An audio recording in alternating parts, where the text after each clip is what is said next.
नमस्कार. आरोग्यधाम होमिओपॅथी व electro homeopathy clinic काळजवडे बाजार भोगाव तालुका पन्हाळा जिल्हा कोल्हापूर. मी डॉक्टर एस एस पाटील. तर आमच्या क्लिनिकमध्ये साधारणतः एक महिना झाला. एक महिन्यापूर्वी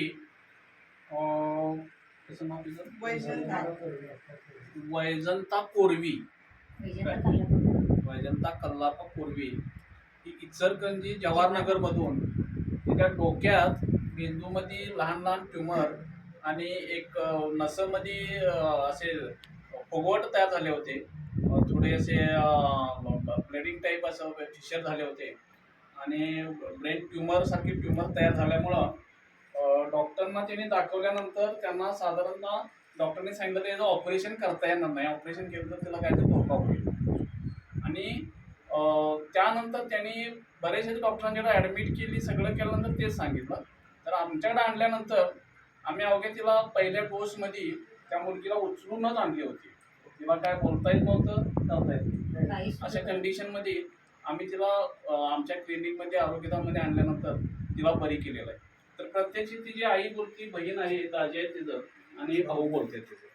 तर पहिली तिला आणली त्यावेळी तर कशी होती आणि आत्ता पहिल्या डोस नंतर किती बरी होती? पहिला तर आम्ही ज्यावेळेला इथं आलतो त्यानंतर आम्ही ज्यावेळेला घरी गेलो, घरी तर ती बेडवर झोपूनच होती. पहिल्यांदा ना चालता येत नव्हतं, ना सरळ बोलता येत नव्हतं, ना माणसं ओळखत नव्हती. बोलतच नव्हतं. बोलत होती पण जास्त नाही, तेवढंच माणसं ओळखायला नव्हतं. त्यानंतर आम्ही दवाखान्यात गेलो, आम्हाला प्रायव्हेट हॉस्पिटलला पण गेलो, सरकारी हॉस्पिटलला पण गेलो.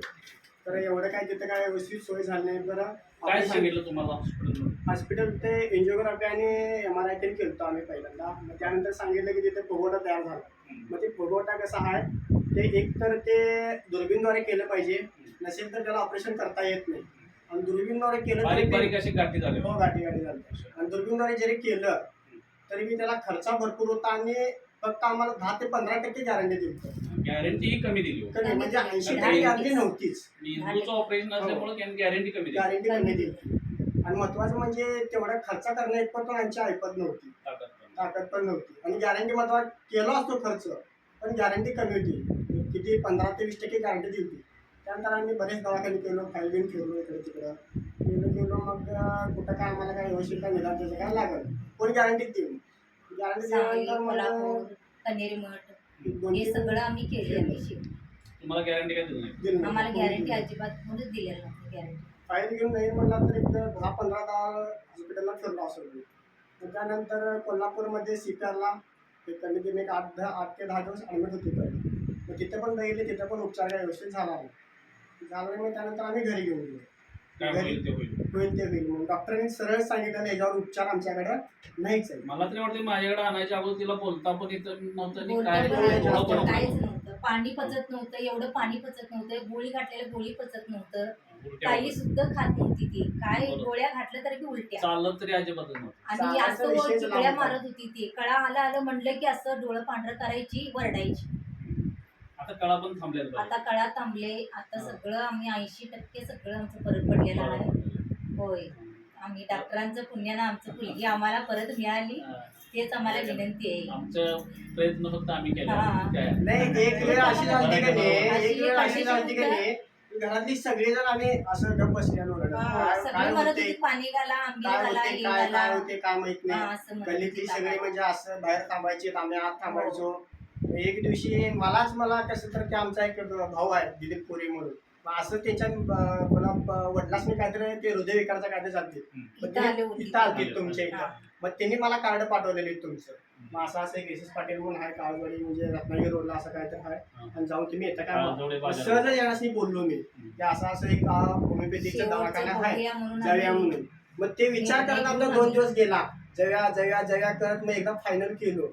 सण होतं, गौरीचं सण होतं, गौरी येणार होती. तरी पण भाचा म्हटलं आम्हाला ते ऐकायचंच नाही, तुझं गौरी तुझ्या घरात ठेव, मुलगीला पहिला न्यायचं, काय होते ते बघायचं. म्हणून तिने उचलूनच आणली. जावाय मुलगी शेवटच म्हणून आम्ही इथं महालक्ष्मीच्या कृपेने आम्ही हात जोडून आलो होतो. असं महालक्ष्मी आम्हाला वाचवली, माझी मुलगी मला परत दिली. तुम्हाला वेस देऊ द्या, असं तुम्हाला आयुष्य वाढून दे. आम्ही फक्त प्रयत्न केला बरं करायला. शेवटी देव नाही खरोखर आम्हाला एवढं वाटलं नव्हतं की एवढं बरं होईल. होईल म्हणून. मी अक्षरशः इथनं जाताना हे सांगून गेलो या सगळ्यांना, ही जर मुलगी बरी झाली तर माझा छोटा ते टेम्पो आहे, हा. बॅनर करणार मोठा, इकडे एक साईडला एक लावणार, या साईडला बॅनर लावून जाताना प्रचार बोलणं करणार. जातं. नाही बरं. प्रचार करतात. कारण आम्हाला एवढं डॉक्टरांनी सगळ्यांनी सांगितलं की नाही काय आमची तर एवढी ऐपतच नव्हती की त्यांना तर मोठ्या व्याज डॉक्टरला म्हणून घेऊन लागले जायचं. होते आम्हाला. आम्ही 2 दिवस बळजबरीनं राहिलं. घरात नेलं की माणसं जे हे होते, त्रास होते आणि जास्त होते म्हणून आम्ही शिकारीमध्ये राहिलं, तर आम्हाला थांबायला दिलं नाही. तुम्ही जावा, इथं विचार नाही काय नाही. तुला तुम्ही बाळा जावा. आता बरं वाटतंय चांगलं वाटतंय ना? की एवढं बोलल्या एवढं अपेक्षा आम्हाला एवढीच होती, हा. तरी एवढी पण अपेक्षा नव्हतीच, ते त्याच्या पलीकडलं हे झालं. तुझं तू बाथरूमला याला त्याला तू आंघोळ व्यवस्थित करून सवय घेते, जाते. आता आंघोळ करते, आता बाथरूमला स्वतः जाते, करते. स्वतः आता सगळं करते, कपडे स्वतः घालत्या. ती पहिल्याच ती 5 वर्षानंतरच तिला पोलिओ झाले, ती अपंग झाल्या, 4 बोटावरती चालत्या. खरं सगळं 25-20 माणसाचं काम करते ती घरात. हुशार आहे ती तशी हुशार. सगळं ती मोबाईलवर बघून कपडे शिवत्या, सगळं मास्क शिवत्या, सगळं तिचं चांगलं सगळं आहे. हुशार आहे. होय, सगळं हुशार आहे. तुम्ही तिची आई. मी आई, ती बहीण. बहीण, माझं जाव आहे साताराचं, हे माझं भाचा, माझा भावाचा मुलगा येणार होता. म्हणलं आता सगळेजण अडचण होते, गाडीत तुम्ही जाऊया म्हणला. थोडंच बघा असं हो होते होते बरी होईल ती. अजून आता पुढच्या औषध चालू करूया, हो, चांगलं ती बरी होऊन जाईल. हा, फक्त औषध वेळेवर येऊन मला घ्या. बरं करा म्हणावं डॉक्टर साहेब, तिथनं पुढं मला काय होऊन घे म्हणून नाही नाही नमस्कार. खरोखर हे तुला सांगता येतं एवढं एवढं तुम्हाला फिरलंय. परिस्थिती